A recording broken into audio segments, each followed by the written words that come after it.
berkontribusi kepada pendidikan anak, itu hanya segelintir waktu saja. Ini hanya memberikan dukungan. Lebih pas kalau ibunya nanti menyampaikan kepada birokrasi. Ini dari masyarakat bawah. Terima kasih tanggapan kami. Wassalamualaikum warahmatullahi wabarakatuh. Waalaikumsalam warahmatullahi wabarakatuh. Terima kasih Pak Ahmad Taufik dari Jember yang sudah menyampaikan sebuah pesan nih sebenarnya buat kita semua ya. Amanat ini ya. Amanat ini. Amanat rakyat gitu. Baik, silakan. Assalamualaikum.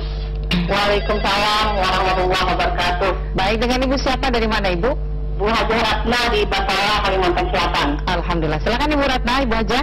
Iya, assalamualaikum Ibu. Waalaikumsalam warahmatullahi wabarakatuh. Begini Bu, saya melihat sejarah Bu ya, sejarah kenabian kita. Ketika pada zaman Nabi Adam alaihissalam, kita melihat anak beliau yang bernama Habil dan Kabil itu kan sangat menentang kepada Nabi Adam dalam hal perkawinan yang seharusnya perkawinan silang, tapi karena dia itu maka dia tidak melakukan perkawinan silang itu. Berarti kan menentang ayahnya begitu, yang seorang nabi, seorang rasul yang tentu saja akhlaknya sangat baik sekali.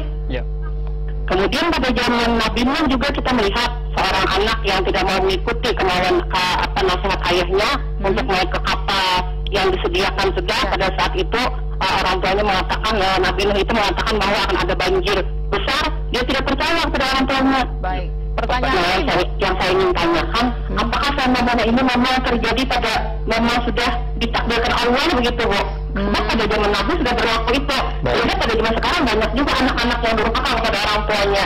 Jadi itu, terima kasih. Assalamualaikum warahmatullahi wabarakatuh. Waalaikumsalam warahmatullahi wabarakatuh. Serem ya. Terima kasih banyak. Iya, maksud saya dalam artian itu contoh gitu. Contoh kisah perjalanan Nabi. Kita terima dulu penonton yang bersama berikutnya. Ya, silakan. Assalamualaikum warahmatullahi wabarakatuh. Waalaikumsalam. Assalamualaikum.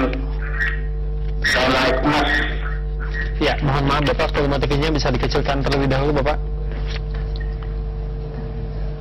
Ya, silakan Bapak. Dengan Bapak siapa, dari mana? Assalamualaikum warahmatullahi wabarakatuh. Waalaikumsalam warahmatullahi wabarakatuh. Silakan Bapak, dari mana?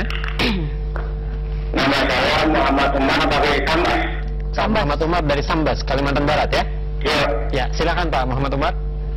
Yang saya lihat sekarang ini, anak muda walaupun didikan agama itu kurang, tetapi itu kan dilihat dari pergaulan Pak. Ya. Bagaimana caranya kita mengajar mereka supaya taat menjalankan perintah Allah. Oke. Itu aja Pak.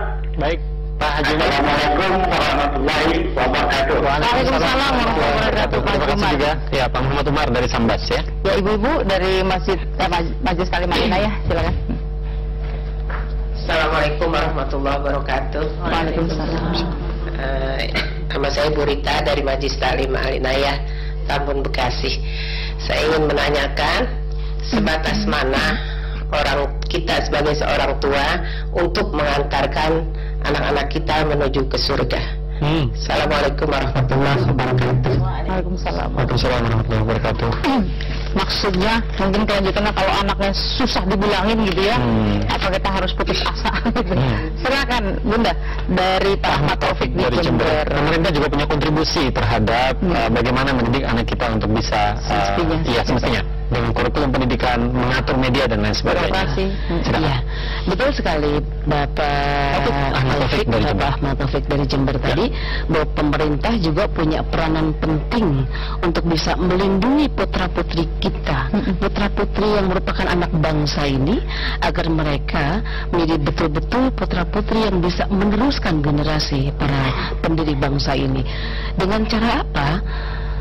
Dengan cara bagaimana, misalnya seperti sekarang ini, pendidikan akhlak sudah dikurangi, pelajaran agama di sekolah itu hanya sedikit, hanya 2 jam dalam sepekan.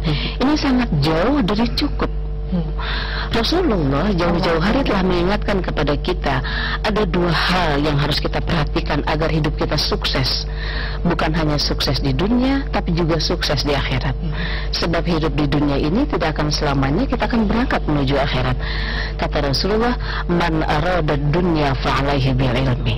Barang siapa yang ingin sukses di dunia, barang siapa yang ingin hidupnya senang dan selamat di dunia, itu semua tidak mungkin bisa dicapai kecuali dengan ilmu. Akan tetapi barang siapa yang ingin sukses di akhirat, wa man aradal akhirah fa'alaihi bil ilmi, barang siapa yang ingin sukses di akhirat, itu pun juga harus dengan ilmu. Jadi hendaknya pemerintah juga bisa memperhatikan seberapa besar porsi pendidikan agama, pelajaran agama yang harus diberikan di sekolah-sekolah kita, di sekolah anak-anak kita. Ini sangat jauh dari cukup untuk hanya memberikan 2 jam mata pelajaran agama di sekolah-sekolah anak kita. Oleh karena itu kita lihat anak-anak kita jauh dari nilai-nilai agama. Tadi saya ngobrol dengan Mbak Lili, kita melihat anak-anak gadis kita di jalan memakai pakaian, mereka berpakaian tapi seperti tidak berpakaian. Kita melihat pergaulan anak-anak kita di luar yang subhanallah itu jauh dari nilai-nilai agama.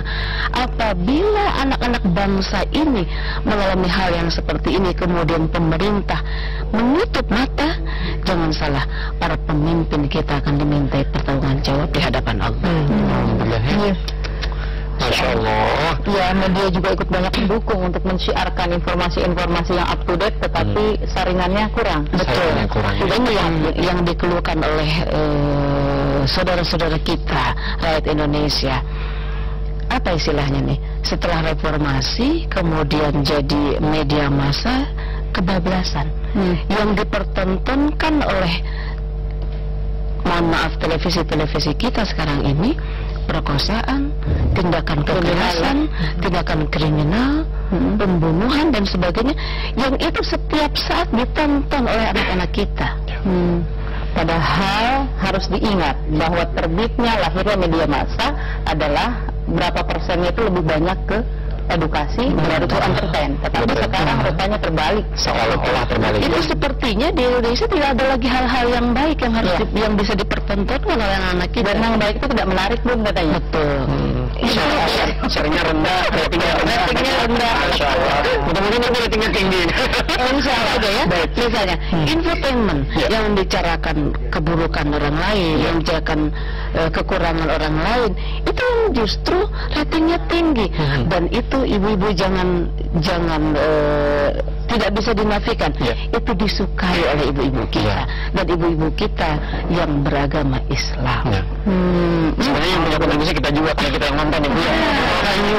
Kalau ibu nggak nonton nggak akan naik rating. Iya. Baik, kemudian pertanyaan kedua dari Bu Haja Ratna dari Kalimantan Selatan tadi, kata beliau seolah itu saat ini fenomenanya berulang. Dulu anak Nabi Adam, Qabil dan Khabil juga menentang, Nabi Nuh juga menentang. Apa memang begitu gitu? Apakah ini memang normal? Apakah itu sudah takdir? Apakah itu sudah sunnatullah? Gitu. Ibu sayang dari Jember, dari Kalimantan Selatan, Ibu Haja Ratna. Maaf, dari Kalimantan Selatan tadi ya.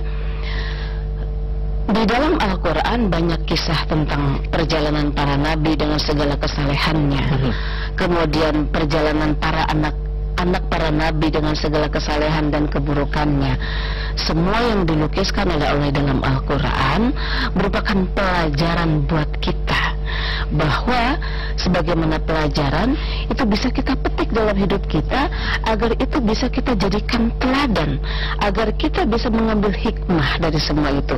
Bagaimana orang tua agar bisa menjadi orang tua yang baik, sehingga jangan sampai orang tua memiliki anak-anak seperti Nabi Nuh, seperti putra-putri nabi-nabi yang lain, yang mereka jadi pembangkang terhadap Allah, terhadap ajaran-ajaran Islam. Kalau orang tuanya sudah soleh, kemudian anaknya tidak soleh, itu menjadi renungan buat kita. Kalau ada orang tuanya yang belum soleh, kemudian anaknya justru yang menjadi soleh, itu pun menjadi pelajaran berharga buat para orang tua. Jangan bilang, anak Nabi Nuh begitu, biarin. Nabi begitu. Dari situ kita harus mengambil pelajaran, mengambil ibrah. Betul.